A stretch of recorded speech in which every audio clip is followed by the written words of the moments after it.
Fidèles téléspectateurs de Yubi Media, bienvenue à suivre cette édition du journal. D'abord les titres.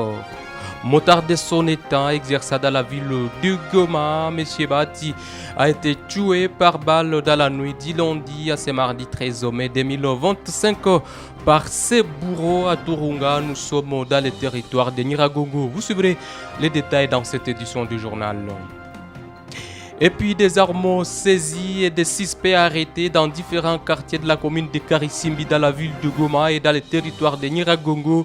L'opération de bouclage menée par les autorités de l'AFCM 23 est saluée par les habitants de la ville de Goma qui pensent que cette opération permettra à réduire l'insécurité qui secoue toute la ville touristique en cette période. Voilà donc, mesdames, messieurs, tout pour le titre. Installez-vous pour les détails.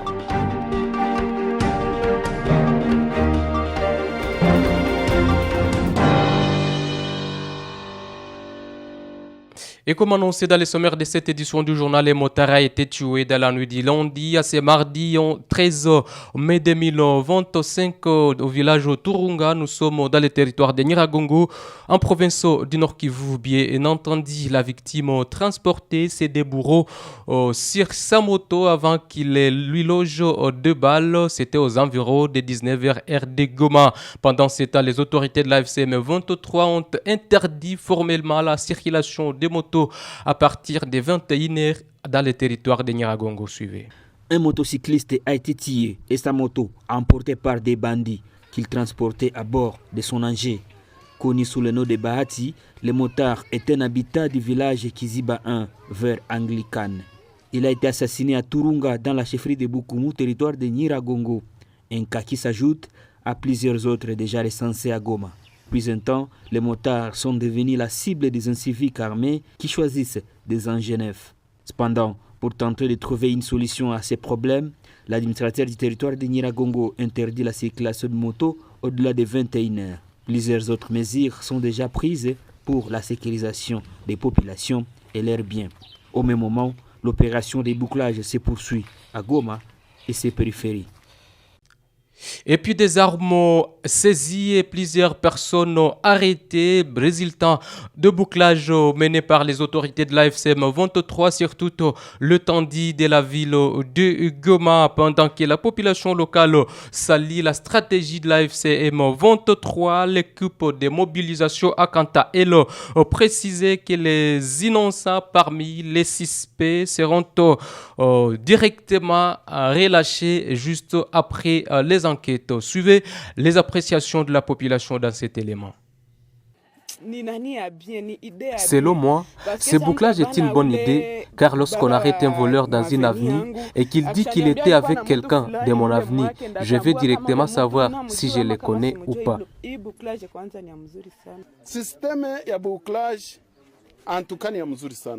En tout cas, ce système de bouclage est bon vraiment. Que Dieu vous bénisse d'abord. Comme hier soir, je vis quelqu'un qui comptait les maisons et lorsqu'on a voulu l'appréhender, il a pris fuite. J'ai directement appelé le chef. Donc l'AFC n'est pas là pour terroriser les gens. Ils sont là pour des mesures sécuritaires. Lorsque la vérité sera établie et que l'on prouve que ce sont des civils, ils n'ont rien à faire avec les Ouazalendou et l'armée FARDC, ils seront libérés. Notons que cette opération s'est poursuivie ce mardi dans différents quartiers de la commune de Karisimbi et dans le territoire de Nyiragongo. Les éléments de la FCM 23 ont investi ces endroits des armes et autres effets militaires, mais aussi des personnes suspectes ont été arrêtées. Pour des réseaux d'enquête, plusieurs personnes ont été interpellées qui seront relâchées juste après enquête.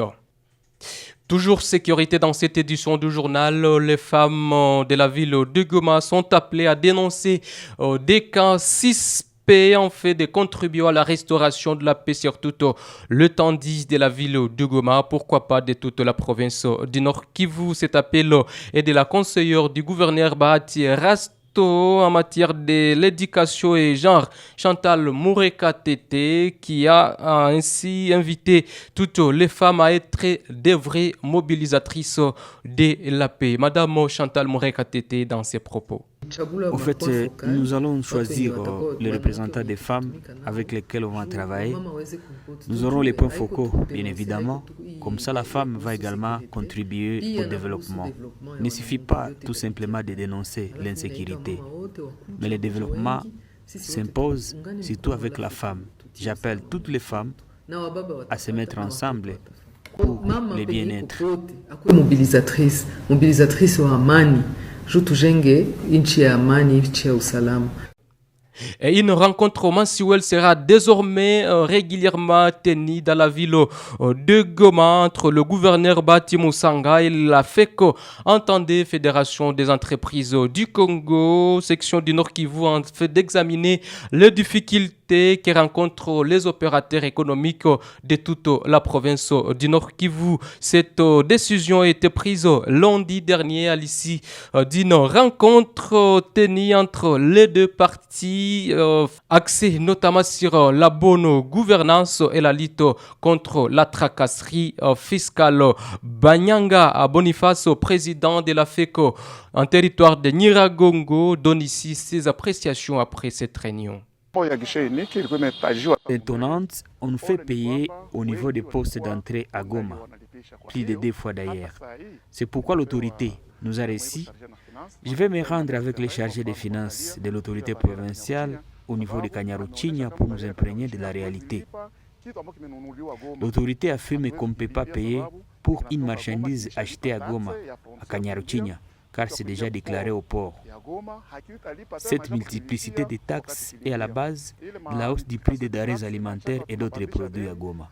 Et c'est la population qui souffre.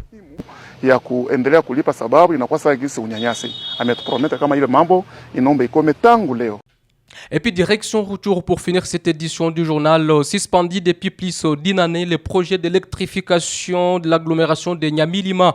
Nous sommes en territoire de Rutshuru dans le groupement de Binza initié par l'ICCN sous l'exécution de Virunga Energy tend vers sa matérialisation. L'annonce est de César Ngabirano Ndisanze, président de la cellule d'épée et de développement du groupement de Binza, CPDG Binza, dans cet élément sonore choisi par Michel Kakoulé. En tant que leader d'opinion, nous sommes en train de faire le suivi par rapport à ça. D'ici là, courant de ce mois de mai, les ingénieurs seront présents. J'ose croire qu'à partir du 16, ils seront là. Ils vont amorcer les activités. En ce que je sache, ils vont commencer par électrifier d'abord la voie publique, parce que cela ne va pas dépendre, les lampes publiques ne vont pas dépendre des centrales solaires. Et donc, que les gens ne perdent pas confiance, tel que je l'ai dit, le projet est vraiment en cours. Que nous appelons la population de s'approprier les projets, parce qu'à partir de cette électrification, cela peut booster le développement de l'entité. Quelqu'un peut se créer une activité génératrice de revenus et à partir de cette activité génératrice de revenus, il peut engager 1 ou 2 personnes ou 3 personnes et donc cela pourrait réduire tant soit peu le chômage qui sévit ici au sein de l'agglomération.